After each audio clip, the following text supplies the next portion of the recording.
Good afternoon, everyone. Today, our group is going to present about Confucianism. My name is Yi Qian, and you can call me Rachel. Confucianism is defined as the ethical system and teachings of Confucius that emphasize on morality, humanity, and harmony. It was formed during c. 500 BCE, origin from China and by Kongqiu. Kongqiu was born around 552 BCE and he was honored with the title Kongfuzi, which is Confucius in English. In his life, he wandered around many states and he gave advice to rulers. Besides, he also accumulated a small group of students and he is considered as a great educator and a thinker. Despite of his failure politician career, his career as a teacher and philosopher is successful. He has proven to be the greatest influence over the Chinese character. Basically, there are 5 principles in Confucianism, which is Ren, humanliness, Li, virtuous norms, Zhong, loyalty to one's true nature, Shu, reciprocity, Xiao, filial piety. According to the history, Confucianism has created a deep impact to spiritual and political life in China.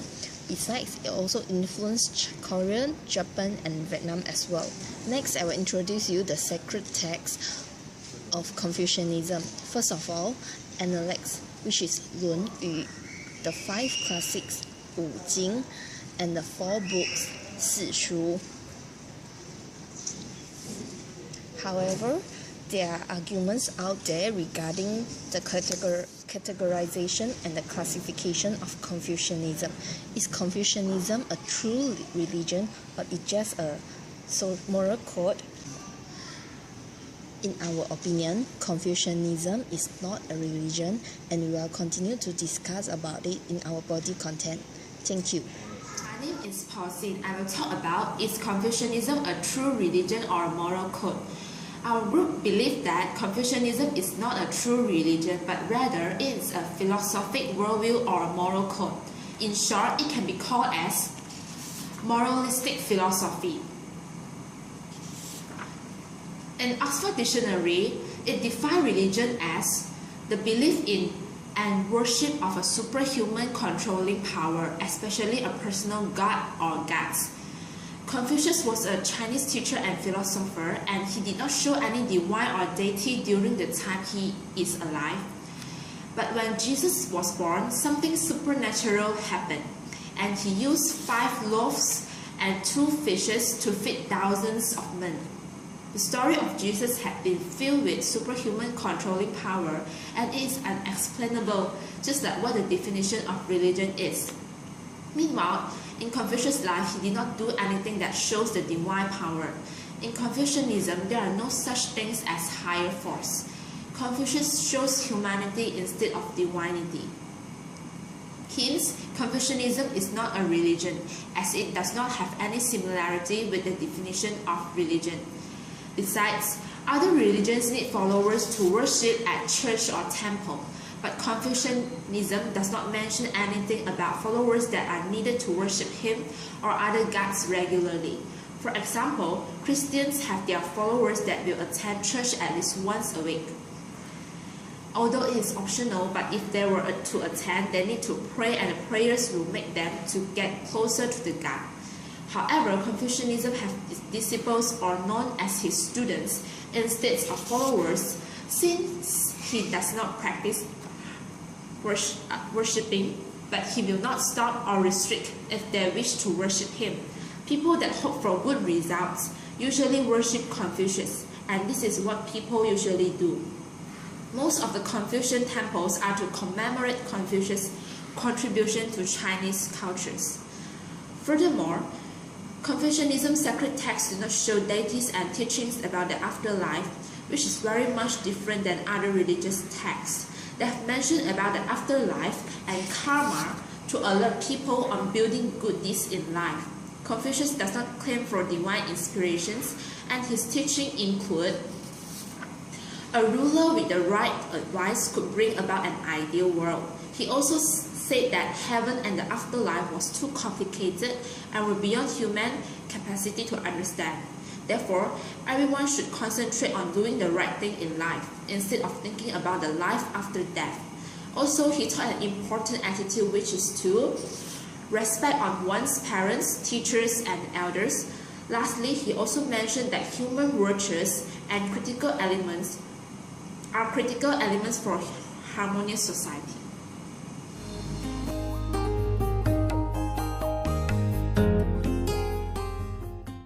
Hello everyone, I'm Haichen. I'm going to talk about Confucian on China. Confucian thought is an important part of Chinese traditional culture. The culture and the society of modern China has a lot of effects.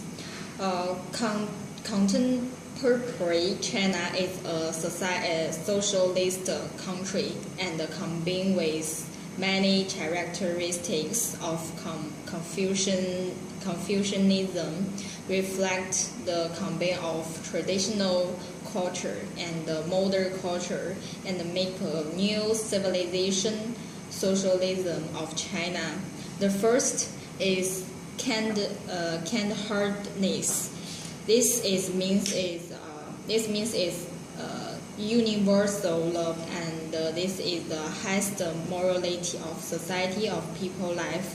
Like in modern Chinese, there are a lot of poor people eager to social care and help them. The universal love will lend us to help them get rid of difficult. This thought will make China society come to better and everyone improve ourselves, which society will be good of development.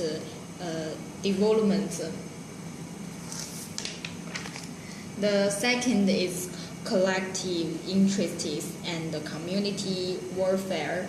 Because China is a socialist country and both emphasize the education in serving the common of the society. The government is trying to serve the people, also try their best to reduce the gap between the cities. This thought can make society more harmonious, like China modeled on the Soviet Union to open free market. Some mistakes of communism part that led the country to the disaster, but China didn't commit some mistakes. Just a transition new system that can keep harmony in China.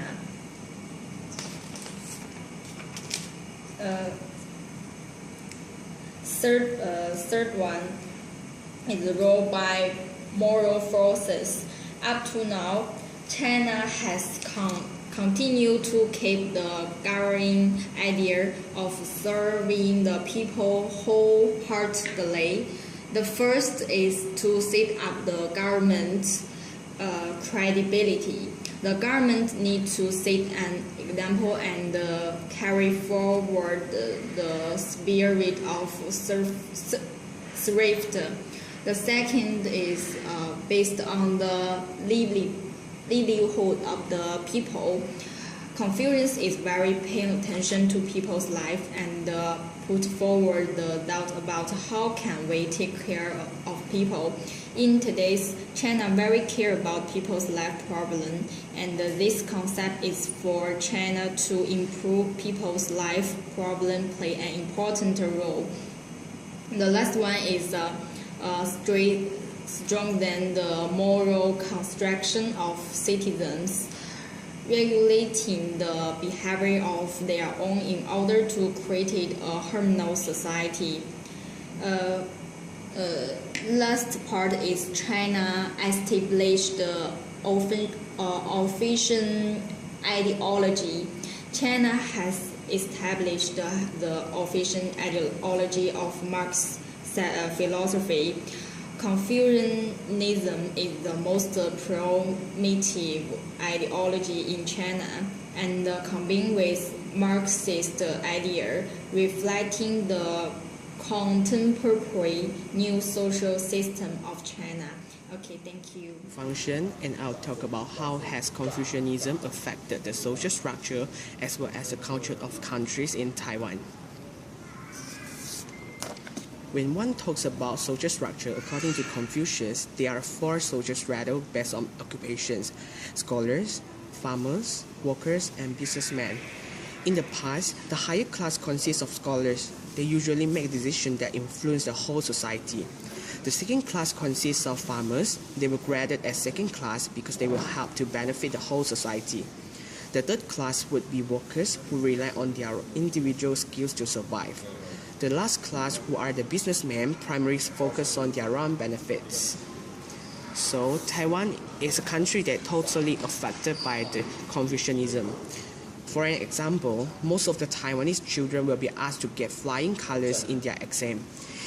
Contrary to that, most of the Western parents will focus and care more about their children's interests. Taiwanese parents would want their children to have occupations that are either in the first class or at least second class, such as lawyer, doctor, and engineer. Next, filial piety. Besides, Taiwanese emphasize very much on filial piety. Influenced by Confucianism, filial piety is a significant virtue in Chinese families. It has existed over 2,000 years in Chinese history.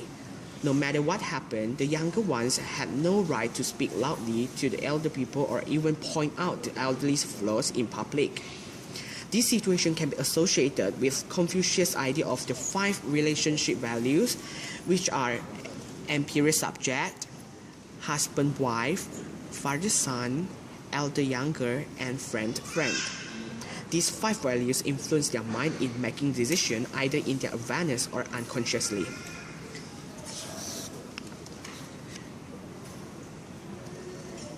Last but not least, Confucianism also affects the mindset of Taiwanese to bring harmony atmosphere all the time. All the teaching values in Confucianism are about making the world peaceful and harmony. In this case, we can find that Asians, including Taiwanese, seldom to speak out their voices against something that they do not agree with. And this is an unconscious action affected by the harmony concept of Confucianism, where people do not want to create any conflict in order to make sure everything goes smooth and peaceful. That's all from me. Thank you. Shelling, and I will be presenting about the influence of Confucianism in Korea. In the present days, Confucianism has affected the social structure of Koreans, just like what my member have mentioned earlier on the 5 basic relationships. Koreans as well have adopted this idea too.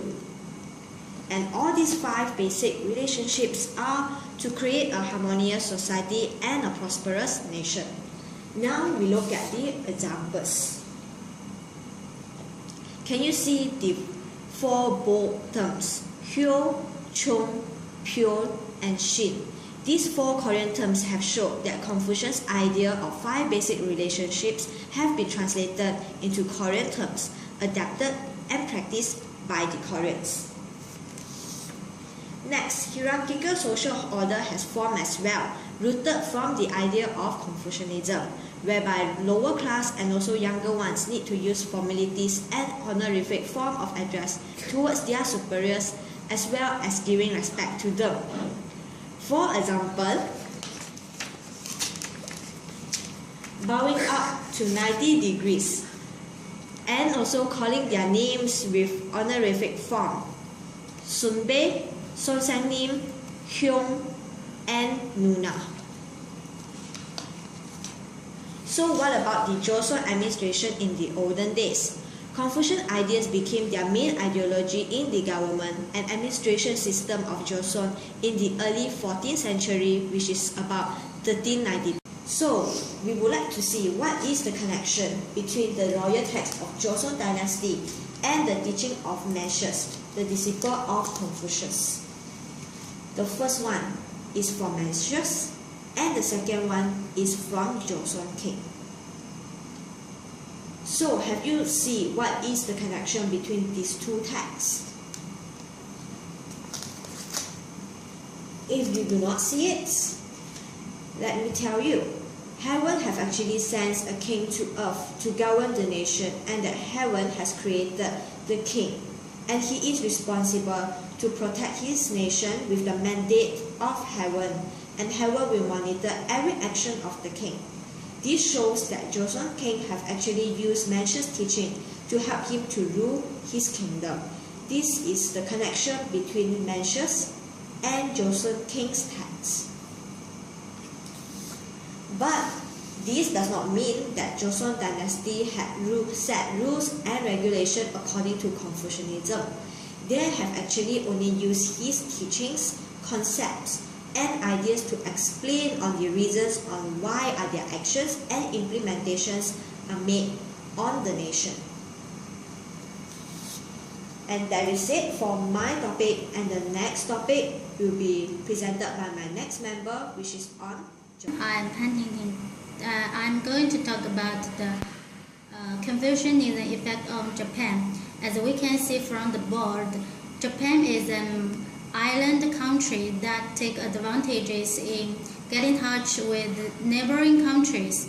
Confucianism from China was introduced firstly to Japan by Korea and has a long-term effect on Japanese culture and society structure. Firstly, I want to talk about society structure of Japan affected by Confucianism. 17th article Constitution was a document based on Confucianism and Buddhism. It was issued by the Shotoku, who wanted to unite Japan and help government to run smoothly. Actually, the Confucianism political teaching is to protect authority of emperor. This is also one of core ideas of Neo-Confucianism, which was practiced during Edo period. Tokugawa divided his society into four ranks, according to Confucianism, which is merchants, artisans, farming peasants, and samurai. And of course, the one sitting of the top of the rank pyramid is emperor.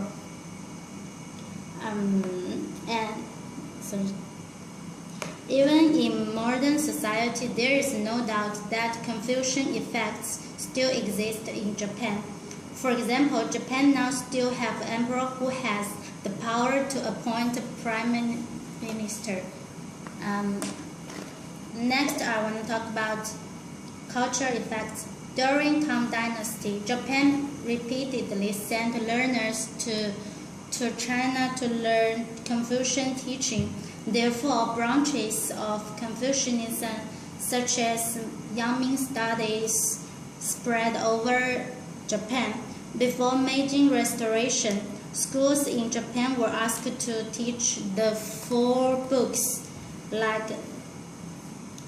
People were educated to practice Confucian teaching like Li and He, which means right and harmony respectively.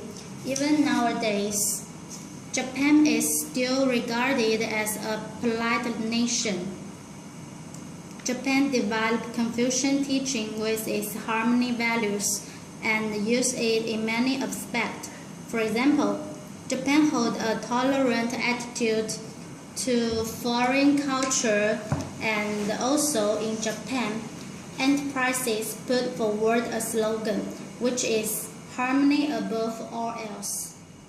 Okay. So what is the overall conclusion for our topic? Well, we have firstly discussed on whether Confucianism is a religion or a moral code, and we have all agreed and believed that it is a moral code and not a religion, whereby Confucianism has discussed about morality, humanity, and creating social harmony and not holy teachings. Confucianism also does not discuss about the life after death or karma. Confucianism has only focused and concentrate more on the present days, doing the right thing now and in future. There is no god or gods to worship in Confucianism. So what are the effects on China, Taiwan, Korea, and Japan? we have summarized the similarities whereby in all 4 countries they have adapted the idea of 5 basic relationships to create a social harmony. Social hierarchy and structure formed by all 4 these countries are rooted from the idea of Confucianism, and therefore these 4 countries have also focused much on education so that they are able to get into a higher level in the hierarchy. The last one is practice of siam, the respect of elderlies and superiors.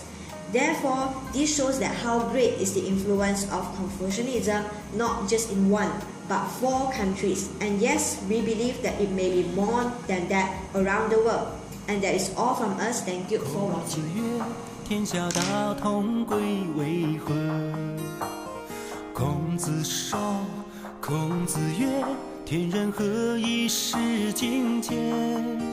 抬头看看臭氧层一边的稀薄，海洋上飘来的是厄尔尼诺。天人合一的那幅美丽的画，为什么一天天远离我的生活？大世界，小村